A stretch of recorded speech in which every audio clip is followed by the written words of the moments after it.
Ancrez-vous. Une présentation de l'Ancre, soutien à l'entourage des personnes vivant avec un trouble de santé mentale.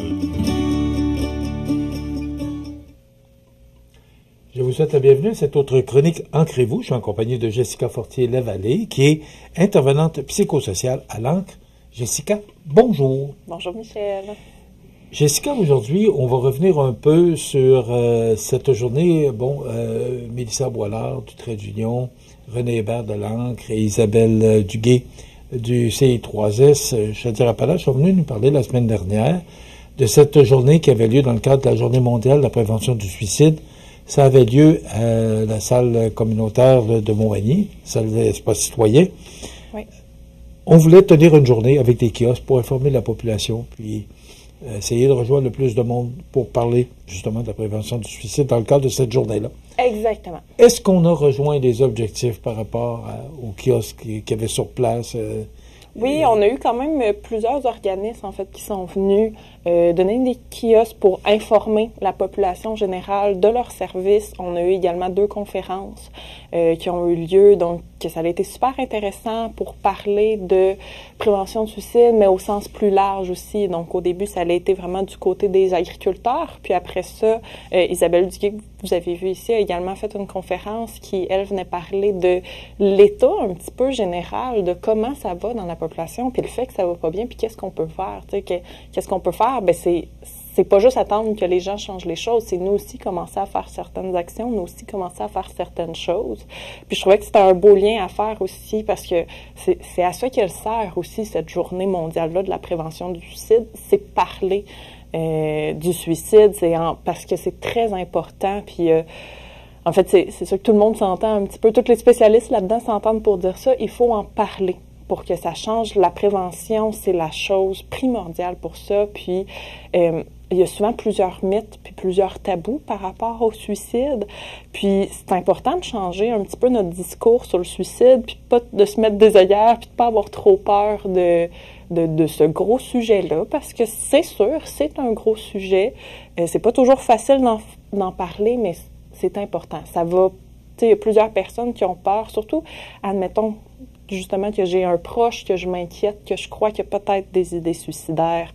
Bien, souvent, j'oserais pas en parler. Je vais plutôt, tu sais, me tenir un petit peu loin de ce sujet-là, puis je vais essayer de lui changer de sujet ou lui parler de choses plus heureuses, mais tout le temps changer de sujet comme ça, c'est pas du tout ça qui est aidant. Au contraire, en fait, ça n'aggravera pas les choses de parler de suicide, ça n'aggravera jamais les choses d'en parler. Bien au contraire, ce qu'on voit, c'est que souvent, ça peut aider à améliorer les choses, parce que ça l'ouvre la porte pour la personne qui a des idées suicidaires. Bien souvent, elle-même va aussi avoir un peu ces idées préconçues-là ou ces certains tabous-là de « Ah ben j'en parlerai pas ». Non plus à mes proches. Eux autres viennent pas m'en parler, donc moi non plus, j'irai pas en parler, je vais rester seule dans ma détresse. Donc, ça peut vraiment sauver des vies, littéralement, le fait de pas avoir peur d'en parler, de poser la question aussi bien souvent. Tu sais, si je m'inquiète pour quelqu'un, ben c'est la bonne chose à faire d'aller la questionner là-dessus et de nommer nos inquiétudes. Il y a un sondage, en fait, de l'Association québécoise de la prévention du suicide qui a été fait en 2025, donc qui est tout récent et qui a ressorti que c'est 1 personne sur 2 au Québec qui est directement touchée par le suicide. Directement touchée par le suicide. Personne sur 2. 1 personne sur 2, puis directement touchée par le suicide, qu'est-ce qu'ils veulent dire par là? C'est soit que la personne a elle-même eu des idées suicidaires ou qu'il y a un de ses proches qui a eu des idées suicidaires ou qui est décédé par suicide. Donc, c'est la moitié de la population, là. C'est vraiment beaucoup de gens. Puis, tu sais, que ça nous touche soi-même ou que ça touche un de nos êtres chers, ça vient quand même nous affecter, ça vient quand même nous influencer, là. Puis, tu sais, je nomme que c'est très important d'en parler. Sauf que si on a un proche qui a des idées suicidaires ou toute autre problématique, ben, ça se peut des fois que cette personne-là ne veuille pas nécessairement nous parler en retour. On se dit, ah ben oui, ben, je vais faire ce que Jessica me dit, je vais lui poser la question, puis la personne se ferme complètement et ne veut pas m'en parler. ben c'est correct aussi. Parce que des fois, quand on se met en tête de « Ah oui, c'est beau, je vais lui en parler » ou « Je m'inquiète vraiment pour le bien-être de mon proche », ben souvent, avec ça, vient un peu la tendance à faire « Ben je vais pousser jusqu'à ce que je vais avoir des réponses ». Mais il faut respecter puis reconnaître que des fois, nous, on n'a pas envie de parler de choses. C'est pas à tout le monde qu'on a envie de dire toutes nos choses. Donc, c'est la même chose pour nos proches. Des fois, on n'est pas la bonne personne pour lui en parler. Donc, c'est correct de venir poser la question. Mais c'est correct aussi que cette personne-là décide de pas nous parler. Ça nous dit, oui, j'ai des idées suicidaires. OK. Est-ce que je peux t'aider là-dedans? Est-ce que tu veux m'en parler? Sinon, je veux pas t'en parler. OK, ben regarde. Moi, juste pour me rassurer, je vais te donner les informations, tu sais, la ligne d'appel.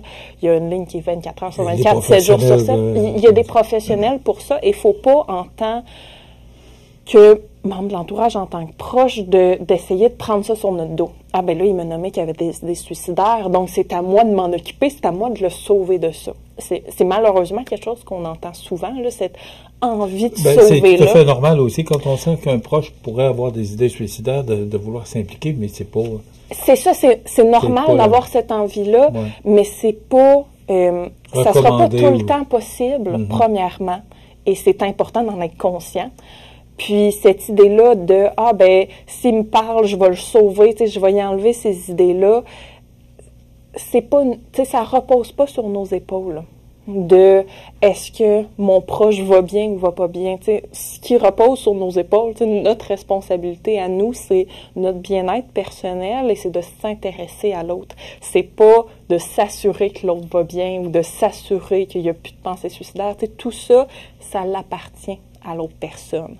Puis, si jamais, justement, il veut vraiment pas nous parler, il veut pas communiquer avec nous de qu'est-ce qui se passe, bien, comme je disais, c'est ça. Souvent, la bonne intention ou le réflexe un petit peu là-dedans va être d'insister, de pousser, mais au contraire, faut vraiment pas faire ça. Et plus on va insister, plus il va y avoir des obstacles qui vont s'ajouter à notre relation parce que la personne va tomber sur la défensive, voudra plus, même si parfois elle serait peut-être ouverte à nous dire certaines choses, ben là, avec comment ça s'est passé, puis à quel point on insistait, peut-être qu'elle n'osera plus nous parler des choses qui, avant, elle était à l'aise de nous parler, là. Donc, c'est vraiment c'est ça, reconnaître, accepter que l'autre n'est pas obligé de nous parler. Pas parce que ça va mal que c'est à nous que cette personne-là a besoin de parler. Donc, y aller quand on veut discuter, parce que c'est sûr qu'on va encore avoir des fois des envies ou des questionnements ou des choses qu'on veut partager à l'autre, bien, premièrement, s'assurer qu'on y va un message à la fois. Faut pas tout sortir en même temps. Donc, mais là, tu me dis que ça n'allait pas bien, mais là, il y a aussi ton travail, qui se passe quoi? Puis là, ça, avec telle autre personne, ta relation, ça se passe comment? Puis là, t'as-tu mangé, t'as-tu fait... Tu sais, souvent, c'est parce qu'on accumule plein de questionnements dans nous, puis on veut toutes les sortir d'un coup, mais c'est se recentrer.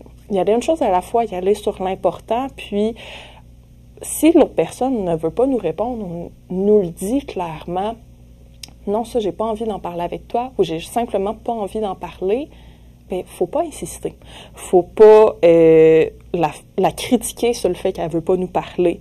Faut pas détourner la conversation si elle commence, par exemple, à nous parler de ce qui va moins bien, puis là, whoop, nous, on n'est peut-être pas à l'aise à recevoir tout ça, donc là, on veut changer de sujet. Ça va montrer toutes des choses à l'autre qu'on n'est peut-être pas...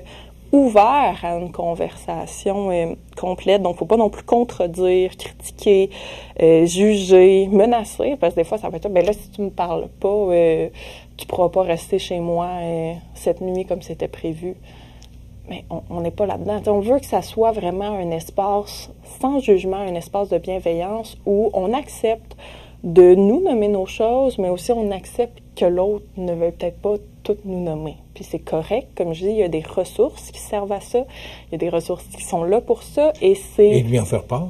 Et lui en faire part. On peut partager, mais en même temps, il ne faut pas pousser parce que toutes les ressources, en fait, pour qu'ils amènent de l'aide psychologique, c'est toutes des choses qui sont confidentielles aussi. Donc, il ne faut pas non plus arriver et commencer à pousser ben là, t'es-tu appelé? T'es-tu allé les voir? Puis c'est quoi t'as parlé? Tu sais, il faut faire attention à ce côté-là parce que ça va vraiment être interprété très négativement par la personne qui vit la difficulté. Puis qui a peut-être juste besoin d'être dans un moment, tu sais, quand elle est chez soi ou quand elle a un contact social, parce que des fois, tu sais, je donne souvent l'exemple là, de « on habite avec la personne », mais des fois, ça peut être « c'est la fois dans la semaine, tu sais, c'est notre repas, c'est la fois dans la semaine qu'on se voit ». Mais là, si on passe tout le repas, tu sais, tout le moment qu'on voit cette personne-là à lui poser plein de questions puis insister, bien, cette personne-là, ça lui donnera pas les bienfaits que le repas puis le contact social aurait pu lui donner autrement. Là. Donc, qui des fois, ça peut être de décrocher, ça peut être de parler d'autres choses. Donc, c'est comme je dis, puis je vais le répéter juste pour être sûr que c'est très clair, en prévention du suicide, c'est important de ne pas avoir peur d'en parler, de poser la question, mais c'est aussi important de ne pas insister si l'autre n'est pas réceptif à ce qu'on lui demande. C'est fragile. C'est fragile. Et puis ça, c'est le cas très particulièrement en prévention du suicide, mais c'est le cas avec toutes les... je veux dire avec tous les troubles de santé mentale, mais c'est le cas en général aussi avec toute personne. C'est une base de la communication, en fait, la communication, ça se passe des deux côtés. Donc, il faut que je sois réceptive à avoir une communication, que je sois prête à avoir une communication, mais il faut aussi, si on a une conversation ensemble, il faut également que tu sois réceptif à cette conversation-là, que tu sois prêt à l'avoir et que les deux, on puisse avoir des apports à cette conversation-là. Si t'es pas prêt à écouter, si t'es pas prêt à me parler, c'est correct. Faut l'accepter, ce côté-là. Puis, tu sais, c'est pas tout le temps facile de voir ça, puis c'est honnêtement quelque chose que nous, on travaille aussi beaucoup à l'ANCRE avec les membres de l'entourage c'est pas pour mal faire. Parce que là, c'est sûr, je dis ça, puis c'est peut-être clair comment je l'amène, mais ce qui est important de savoir, c'est que les membres de l'entourage qui font ça, puis il y en a vraiment beaucoup, c'est pas pour mal faire. Oui, c'est rempli de bonnes intentions. On n'a pas la formation d'une intervenante psychosociale. Exactement. Donc, ça, il faut le reconnaître, là. En plus, c'est un proche. Alors, on est affecté directement. Ben oui. Là, ça devient émotif. Alors que des gens, des professionnels comme toi, ben là, exact. Vous êtes formés pour ça, pour aider ces gens-là, puis... Exactement. Tu sais, moi, quand j'ai une personne dans mon bureau qui m'explique quelque chose comme ça, bien, premièrement, il y a le côté où, comme vous l'avez dit, je ne suis pas impliquée émotionnellement. Moi, je suis neutre dans cette situation-là. Donc, je peux voir la situation de manière neutre. C'est normal quand on est impliqué que notre jugement va être affecté. C'est tout à fait normal. On a des émotions d'impliquer. Donc, nos émotions vont influencer comment on décide d'agir. Puis, justement, on a envie de bien agir. Puis après ça, il y a l'autre côté de, oui, justement, j'ai une formation également là-dedans. Mais juste avec les émotions, tu sais, quand moi, je vis une situation qui est difficile, oui, ma formation peut m'aider un petit peu, mais c'est jamais autant aidant que moi-même, j'aille voir aussi un intervenant ou une intervenante parce que la formation fait sa partie, mais dès qu'on est impliqué émotivement, c'est vraiment plus difficile. Mais est-ce que beaucoup de gens qui pensent au suicide, qui vont à l'ANCRE, je pense pas. Non, puis dans le fond... Est-ce que ça peut être le rôle du proche aidant, de la personne qui est proche, de prendre cette personne-là puis de dire, viens, on va aller parler avec une intervenante psychosociale ou avec une spécialiste, une professionnelle, ou peu importe. Ouais. Parce que beaucoup d'organismes qui peuvent aider ces gens-là, dont l'ANCRE. Oui, exactement. Puis, dans le fond... Ce serait pas le meilleur conseil qu'on pourrait dire aujourd'hui au lieu de dire des choses parce qu'on n'est pas professionnel dans le domaine. Non. D'amener cette personne-là à pouvoir rencontrer quelqu'un comme toi. Oui, dans le fond, l'amener, bien c'est sûr, c'est ça. Nous, à l'ANCRE, on est avec les membres de l'entourage, donc c'est sûr que moi, je ne verrai pas directement les personnes qui ont des pensées suicidaires, mais je veux juste aussi que ce soit clair que c'est pas le rôle du proche d'amener sa personne à voir un professionnel, parce que des fois, puis, tu sais, j'ai déjà intervenu aussi directement avec les personnes atteintes, mais des fois, la personne n'est pas prête. Elle n'est pas prête, donc ce cheminement-là, elle va le faire à recul, et si elle se fait trop amener, ça l'aidera pas à son cheminement. Donc, c'est de lui donner l'information et ensuite de laisser son proche gérer comment... Que cette personne-là le fasse de son propre chef. Qu'elle le fasse d'elle-même. Okay. C'est toutes des situations où on peut venir à se sentir très, très impuissant parce qu'on ne sait pas trop comment agir là-dedans. Donc, c'est vraiment de pas hésiter de venir nous voir à l'ANCRE. Par rapport à l'impuissance, justement, on a 2 conférences qui s'en viennent fin septembre, donc les 23 et 24 septembre pour nos membres. Ils peuvent nous appeler, en fait, pour nos membres et clients, là, ils peuvent nous appeler pour pour s'inscrire, mais c'est une conférence qui va dire qu'est-ce qu'on fait avec toute cette impuissance-là. Parce que des fois, justement, on veut prendre la personne et l'amener avec nous, mais c'est pas à nous de faire ça. Donc, quand on réalise que c'est pas à nous, ben des fois, on se trouve impuissant, ben on est comme, OK, mais il est où mon pouvoir? Qu'est-ce que je fais avec tous ces sentiments-là? Donc, ça va être deux excellentes conférences. Un mot approprié, impuissance. Oui. Rapidement, parce que c'est terminé. Dans le fond, sont où les conférences? Les conférences, le 23 septembre, elle va être à 19h au Café culturel Tempête, donc qui est à Saint-Jean-Port-Joli. Encore une fois, comme je disais, il faut nous appeler pour s'inscrire, étant donné que c'est réservé aux clients et membres de langue, donc 418-248-0068. Et le 24 septembre, c'est à 11h, donc il va y avoir un repas également. C'est à l'ancien presbytère de Cap-Saint-Ignace. Merci beaucoup.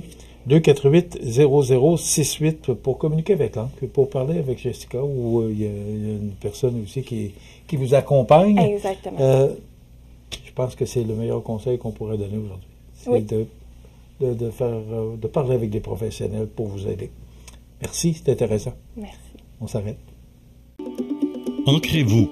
Une présentation de l'ANCRE, soutien à l'entourage des personnes vivant avec un trouble de santé mentale.